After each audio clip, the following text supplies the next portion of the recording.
नमस्कार, स्वागत है आप सभी का डीडी न्यूज़ पर। एक भारत श्रेष्ठ भारत के इस खास कार्यक्रम में मैं हूं आपके साथ मनीष बाजपेयी और आज अपने इस खास कार्यक्रम में बात हम करने वाले हैं वामन वृक्ष की यानी कि बोनसाई की। ये परंपरा हमारी ही है, हमारी सनातन संस्कृति का हिस्सा है और एक भारत को श्रेष्ठ भारत बनाने में इस परंपरा का भी योगदान है। कैसे, चलिए आपको दिखाते हैं।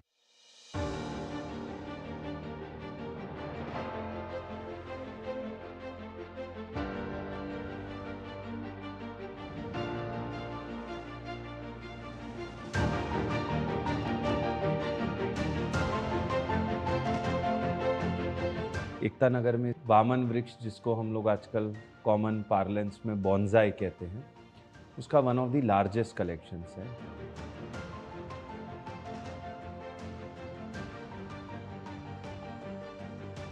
वामन वृक्ष वाटिका का कुल मिला के जो विस्तार जो है वो 3.22 एकर्स का है। भारत में जो वामन वृक्ष कला है उसको हम लोगों के समक्ष ला पाए और भारत की जो हिस्ट्री रही है, जहाँ पे वृक्षों को पूजनीय माना गया है, उनकी मेडिसिनल वैल्यूज़ को रखा गया है, तो उसको हम लोग एक बार पब्लिक के पास ला पाएँ।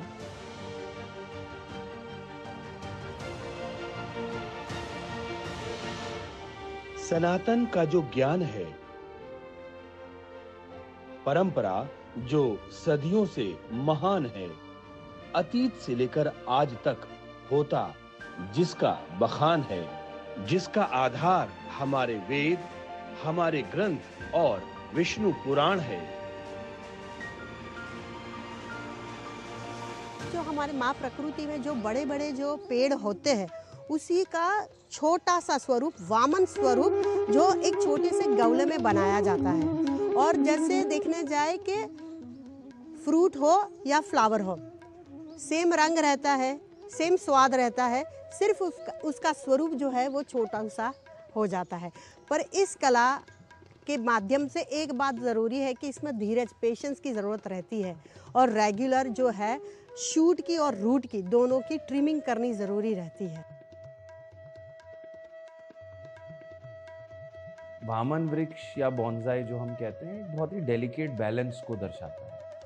आप देखेंगे कि वो मिनिएचर ट्री होने के बावजूद उसमें फ्रूट्स भी आएंगे, उनके फल भी आएंगे, फूल भी आएंगे। इनफैक्ट जिसकी वजह से, जिनकी मेडिसिनल वैल्यू की वजह से उसका आयुर्वेदा के पुराने टेक्स्ट में उसका उल्लेख है, तो वो सब हमारा जो गार्डन है उसमें जो हिस्टोरिकल सोर्सेज हैं, जो हिस्ट्री है, उसका उल्लेख किया गया है।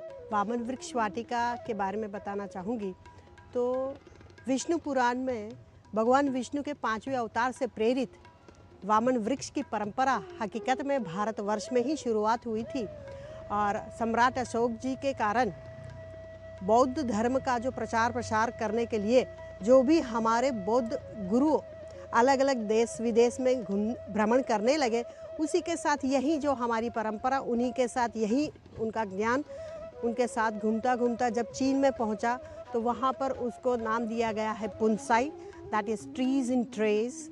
और दूसरा जब जापान में पहुँचे तो उसी को यूनिवर्सल मतलब के फेमस वो हुआ और उसका वहाँ पर नाम मिला है बोनसाई। पर हकीकत में उसका जो बीज जो है वो हमारे भारतवर्ष में ही बोया गया था। और उसके प्रमाण के बारे में बात करूँ तो अथर्ववेद, रामायण, इवन बहुत सारे हमारे आयुर्वेदिक शास्त्र जो है उसी में उनका उल्लेख मिलता है। भारत में 2000 BC के आसपास वामन वृक्ष कला ऑलरेडी प्रचलित थी। भगवान विष्णु के वामन अवतार से प्रेरित होकर जो मिनिएचर ट्रीज़ हैं उन्हें वामन वृक्ष कहा जाता था।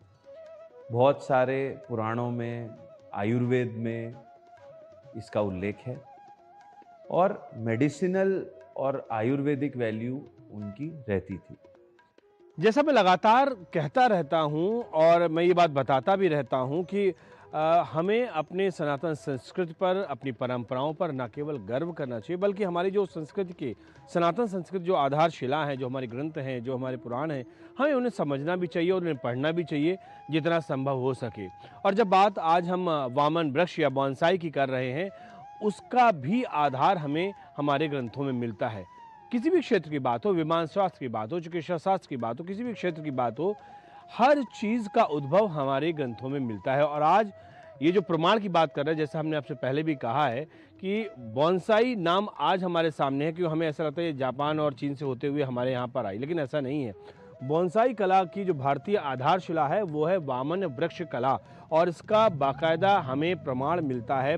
और ये लिखा हुआ है यहाँ पर, एक शिला पट्टिका यहाँ पर लगी हुई है और इसमें उन्होंने लिखा हुआ है कि वृक्षों को लघु स्वरूप में उगाने की परंपरा का उल्लेख भारतीय लेखों में लगभग 2000 ईसा पूर्व से मिलता है, जहां इन्हें वामन वृक्ष कहा जाता था, जो भगवान विष्णु के वामन अवतार से प्रेरित हैं।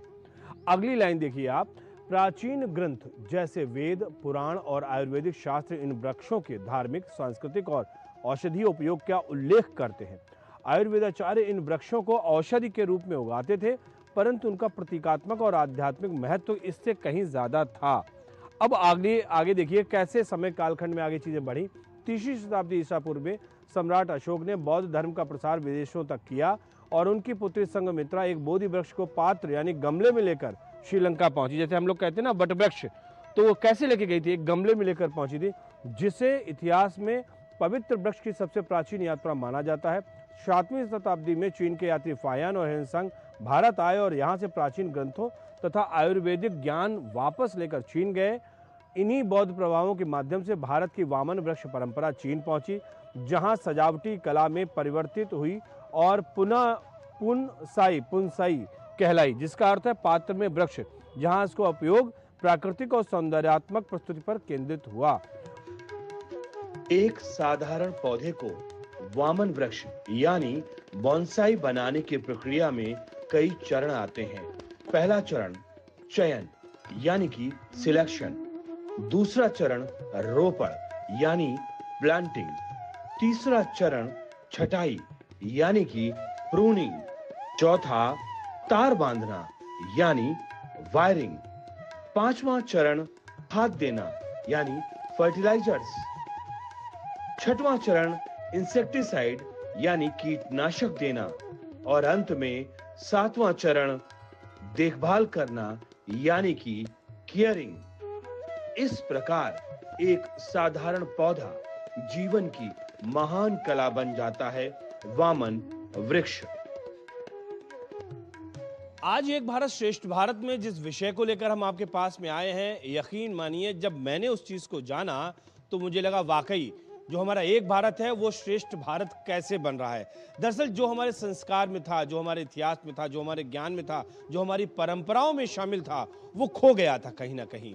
और अब जब माननीय प्रधानमंत्री श्रीमान नरेंद्र मोदी जी ने सत्ता ग्रहण की और उसके बाद में जिस तरीके से उस ज्ञान परंपरा को न केवल निकाला गया है, न केवल उसको दोबारा से स्थापित करने की कोशिश हो रही है, बल्कि उसको कह सकते हैं कि संवर्धित करने का भी प्रयास चल रहा है।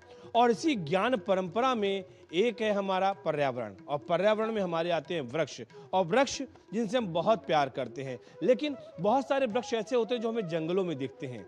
इसके आगे की एक बात जो मैं आपसे कहने जा रहा हूं वो बड़ा विस्मयकारी होगी आपके लिए और बड़ा ही आश्चर्यजनक होगी।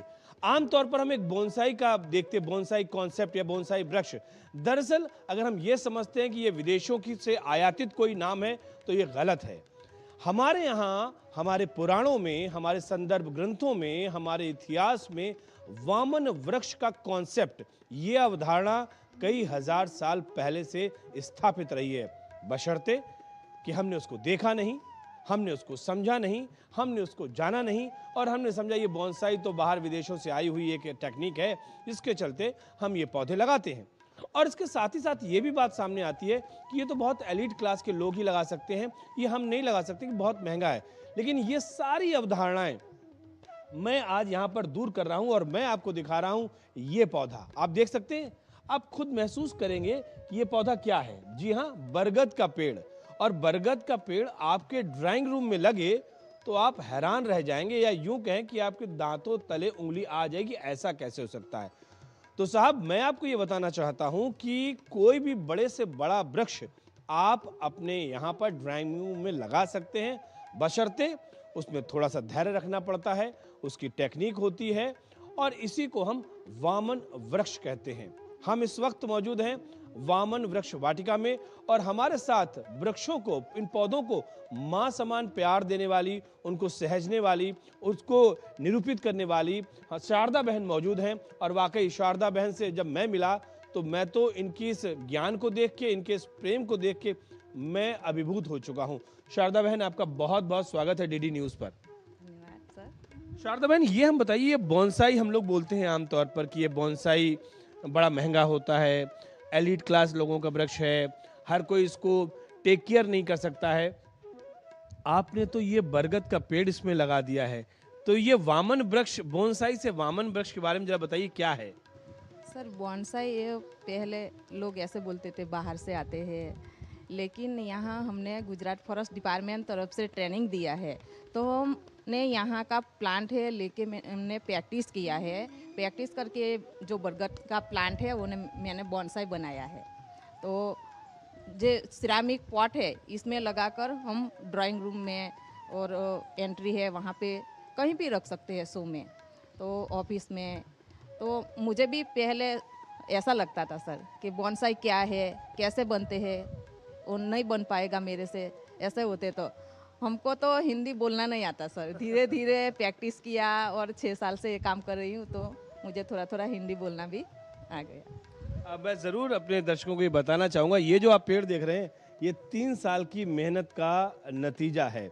और 3 साल की मेहनत का मतलब क्या है कि इसकी कैसे कटिंग करनी है, इसमें पानी कैसे देना है, इसमें क्या क्या सावधानियां बरतनी है। शारदा बहन, आपसे ज़रूर जानना चाहेंगे, एक आम तौर पर जो दर्शक हमारे देख रहे हैं, आम तौर पर एक बोनसाई को बनाने के लिए आप वामन वृक्ष, माफ़ करिएगा मैं भी आप अपने शब्दों को बदल रहा हूँ, मैं वामन वृक्ष बोलूँगा तो आप समझ जाइएगा कि मैं बोनसाई की बात कर रहा हूँ, क्योंकि अभी तक हमारे जहन में जो नाम चलता है वो बोनसाई चलता है। लेकिन यहाँ पर आने के बाद में अब मैं इसको वामन वृक्ष ही बोलूँगा, क्योंकि यही अवधारणा, यही नाम हमारे पुराणों में है, जिसको कि हमने भगवान विष्णु का जो वामन अवतार हुआ था वहाँ से ग्रहण करते हैं। तो फिलहाल हम आगे बढ़ते हैं। तो इस वामन वृक्ष को बनाने के लिए किन किन सावधानियों की और कैसे क्या हम करते हैं वो बताइए आप। पहले तो आपको प्लांट पॉट लेना है सिरामिक, और इस पॉट में कैसा प्लांट अच्छा लगेगा वो प्लांट चॉइस करना है। और पॉट में कोकोपीट, सेब देने के लिए तार रखना है, नॉर्मल मिट्टी है, आपके पास कोकोपीट नहीं है तो रेत है, ईंट के टुकड़े हैं छोटे छोटे, मिट्टी में मिक्स करके गमले में डालना है सर। बाद में प्लांट का थोड़ा थोड़ा रूट काट के गमले में डाल देना है। और सेब देने के लिए जो तार लगाना है वो आपको जितनी हाइट रखनी है वहाँ तक मोड़ देना है, और तार लगा के आपके मन से हिसाब से जैसा सेब देना है वैसा देकर आपको डारी और तार दोनों ऊपर से कट कर देना है।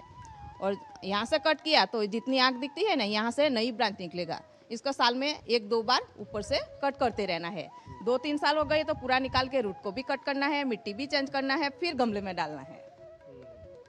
तो यानी कि एक लगातार, एक अनवरत, एक परिश्रम तो होता है, लेकिन ये आप तभी कर पाएंगे जब आपको रुचि होगी, जब आप पौधों से प्रेम करेंगे, जब आप पर्यावरण से प्रेम करेंगे।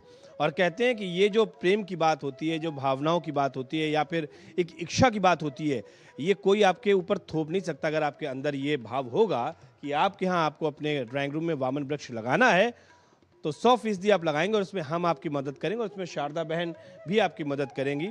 और निश्चित तौर पे हमने तो उनसे रिक्वेस्ट की है कि आप दिल्ली आएँ, और दिल्ली में आके तमाम जो लोग हैं उनको इस बात की ट्रेनिंग देगी कैसे अपने अपने घरों में वामन वृक्ष को लगा पाएँ और पर्यावरण से वो और ज़्यादा प्रेम कर पाएँ। कुछ और बातें आपको हम लगातार बताते रहेंगे। यहाँ पर और भी बहुत सारे लोग हैं जिनकी मेहनत, जिनकी लगातार एक परिश्रम, वो इस पूरे के पूरे वामन वृक्ष वाटिका को एक नया रूप दे रहे हैं। और वाकई आप जब यहाँ पर आएंगे तो आप खुश हुए बगैर, या यूँ कहें कि आप आश्चर्यचकित होकर जाएंगे कि वाकई ऐसा भी हो रहा है क्या। हमारे यहाँ भारत देश में एक नई परंपरा नहीं बल्कि पुरानी परंपरा को हम पुनर्जीवित कर रहे हैं वामन वृक्ष वाटिका के नाम से।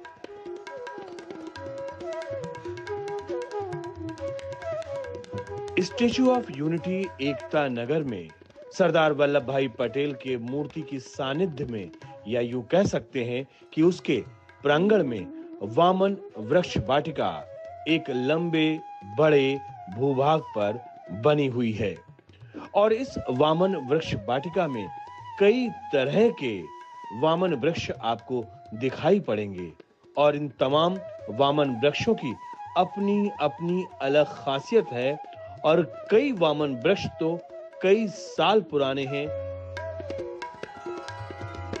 हमारे पास 65 वैरायटीज़ के मोर देन 1100 वामन वृक्ष हैं और इसको बनाने की प्रेरणा माननीय प्रधानमंत्री जी ने खुद 2023 में दी थी। कुल मिला के कितने वामन वृक्ष मिला के हमारे पास है तो 1200 है। और कितने प्रकार के हैं हमारे पास वामन वृक्ष? तो 65 प्रकार के हमारे पास वामन वृक्ष है।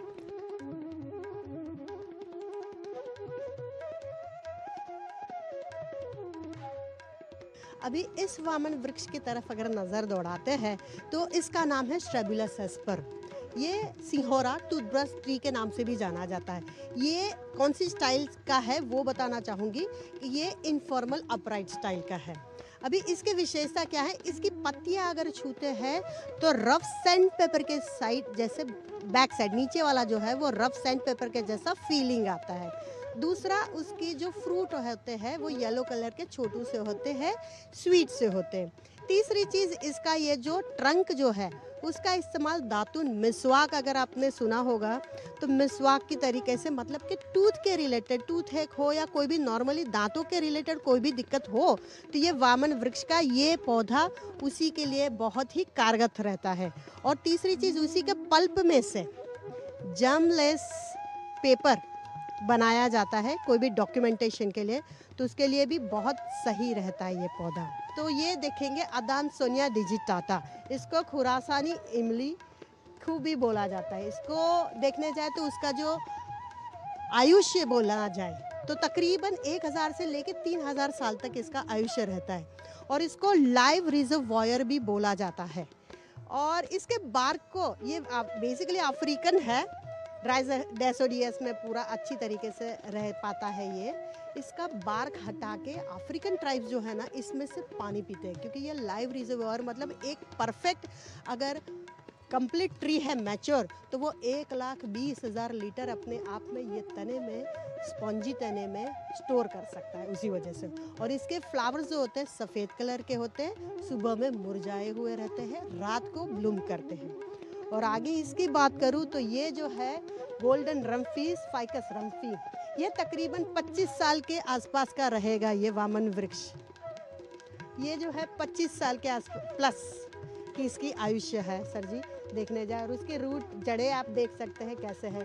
तो छोटू सा ट्री हमारे प्रकृति में कितने बड़े बड़े वृक्ष रहते हैं, पर इसको वामन अवतार से प्रेरित छोटू सा वृक्ष बनाकर हमने एक छोटे से गमले में रखा हुआ है। ऐसा माना जाता है कि इवन जो बुद्धिज़्म में जैन परंपरा आई, जो जैन फिलॉसफी आई, कि it's a very Kameng experience, बहुत ही लोगों को शांति देने वाला, सुकून देने वाली एक प्रक्रिया होती है। तो जो वामन वृक्ष वाटिका है उसमें हर सेंसेस के लिए हम लोग ने एक फ्लोइंग वाटरफॉल भी बनाया है, जैन गार्डन्स भी वहाँ बनाए हैं, तो वो लोगों तक पहुँचे और लोग वामन वृक्ष को, बॉन्साई को अपने जीवन का एक हिस्सा बना सकें। इसके लिए एक मुए की और ऊन बॉन्साई का भी वहाँ हम लोग ने शुरू किया है। भारत की प्राचीन एक धरोहर है, वो लोगों के सामने आए, लोगों के एक्सपीरियंस का पार्ट बने और उस वामन वृक्ष को खुद तैयार करके अपने जीवन का भाग बना सके। और जैसा कहते हैं कि ये घर में बहुत शांति और समृद्धि लाता है, उसका भी एक्सपीरियंस कर सकें, इस उद्देश्य से हम लोग ने वामन वृक्ष वाटिका एक में बनाई। बदलते कालखंड में और समय के प्रवाह में समाज में कुछ ऐसी कुरीतियां पैदा हो जाती हैं जिनका कोई आधार नहीं होता। ये भी कहा जाता है कि पौधों का जो विकास है वो रोक दिया जाता है, या पौधों को इस तरीके से बनाना ठीक नहीं है, या ये भी माना जाता है कि भाई ऐसे पौधे रखना अशुभ है क्योंकि वो वामन हैं, वो छोटे हैं और उनका विकास अवरुद्ध है। लेकिन ये तमाम तरह की धारणाएं गलत हैं, इनका कोई आधार नहीं है और इनको महज एक अफवाह ही कहा जा सकता है, क्योंकि इसमें कोई वैज्ञानिक सत्यता भी नहीं है। सब लोगों की ऐसी मान्यता है कि ये जो है हम लोग उसका ग्रोथ जो है, विकास जो है उसका अवरोध करते, हम रोकते हैं, तो ये अनलकी मानते हैं। पर ये मान्यता गलत है। सही मायने में हम जो है उसका ग्रोथ जो रहते हैं उसको हम रोकते नहीं हैं, हम उसको मोल्ड करते हैं, शेप देते हैं उसको, जिससे करके वो आगे मतलब के हाइट में ना बढ़ कर के उसका बुशी ज़्यादा मतलब कि डायामीटर जो है वो ज़्यादा बढ़ता जाता है। और घरों में जैसे देखने जाए तो डेकोरेटिव पर्पस के हिसाब से आप ऑफिस में या घरों में भी सजावटी तौर पर आप रख सकते हैं।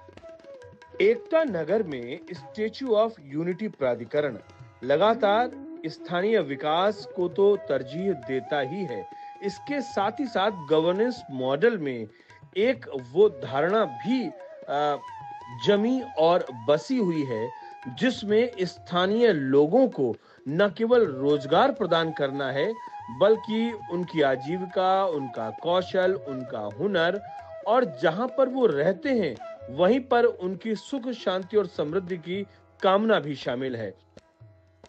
एसओयू की जो गवर्नेंस स्ट्रक्चर बनाया गया उसमें दो मुख्य वस्तु थी, एक टूरिज्म गवर्नेंस, दूसरा एरिया डेवलपमेंट। हमने जो इसका पूरा प्रोसेस किया है ना, bonsai is a very specific and a very ऐसी आर्ट है जो कम लोग को आती है।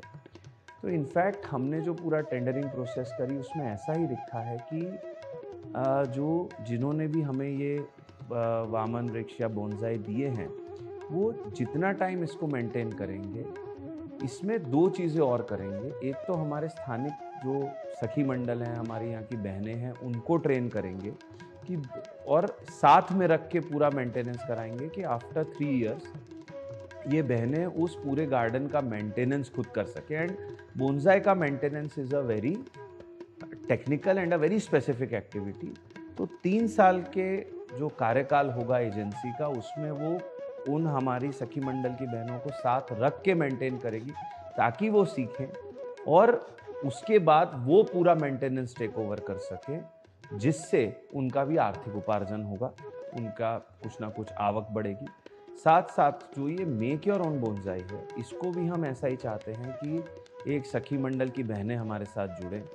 हम अभी बोनसाई गार्डन से शुरू कर रहे हैं, उसके बाद बाकी भी जगह है वहाँ पे इसे हम एक एक्टिविटी की तरह प्रमोट करें ताकि जो स्थानिक महिलाएं हैं उनका आर्थिक धोरण ऊंचा। तो आइंदा से जब भी आप बोनसाई बोलिए तो आप कहिएगा कि मुझे वामन वृक्ष देखना है, तो फिर आपको देखिए क्या आपको रिस्पांस मिलता है इस शब्द के माध्यम से और लोग कहेंगे वाकई आप अपनी संस्कृति को न केवल जान रहे हैं बल्कि अपने शब्दों में, अपनी सनातन संस्कृति में आप रुचि भी रख रहे हैं और आपका प्रभाव भी इस माध्यम से जरूर बढ़ेगा।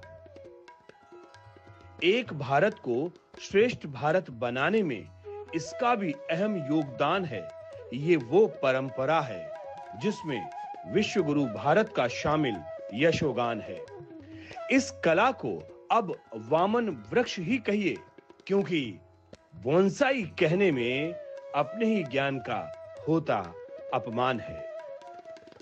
कहा जाता है और ये हम देखते भी हैं कि प्रकृति हमें देती है सब कुछ, हम भी तो कुछ देना सीखें, और ये भाव अपने आप में बहुत बड़ा है। और वामन वृक्ष की कला, ये हम कह सकते हैं कि प्रकृति के प्रति आपके अनुराग, उसके प्रति सम्मान और उसके प्रति जो आपका स्नेह है, ये उसकी अभिव्यक्ति का एक माध्यम है और इस माध्यम को हमें और आगे बढ़ाना है, घरों घरों तक हमें ये कला पहुंचानी है। और इसी भाव के फलस्वरूप यहाँ पर ये वामन वृक्ष वाटिका का निर्माण किया गया, जिसको हमने आपको दिखाया, जिसके बारे में हमने आपको बताया, और हमें उम्मीद है कि ज़रूर आप अब बोनसाई नहीं बल्कि आप वामन वृक्ष बोलेंगे और इसी आधार पर किसी से भी वार्तालाप में आप इसी शब्द का प्रयोग करेंगे। इस कार्यक्रम में फिलहाल इतना ही, दीजिए मुझे इजाज़त, लेकिन इस वायदे के साथ कि फिर होगी आपसे मुलाकात। तब तक के लिए नमस्कार।